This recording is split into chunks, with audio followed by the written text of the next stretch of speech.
বিহুৰ ব্যস্ততাৰ বাবে ভিডিঅ'টো এডিট কৰোঁতে বহুতেই বেছি পলম হৈ গ'ল।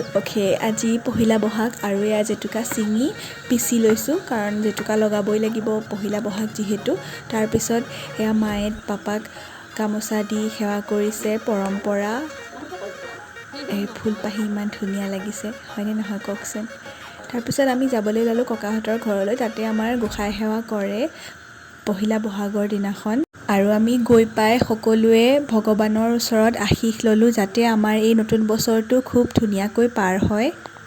মানুহ বিহুৰ দিনাখন সৰুৱে ডাঙৰৰ পৰা আশীষ লোৱাৰ পৰম্পৰা আছে, গতিকে আমি সকলোৱে ঘৰৰ ডাঙৰৰ পৰা আশীষ ল'লোঁ।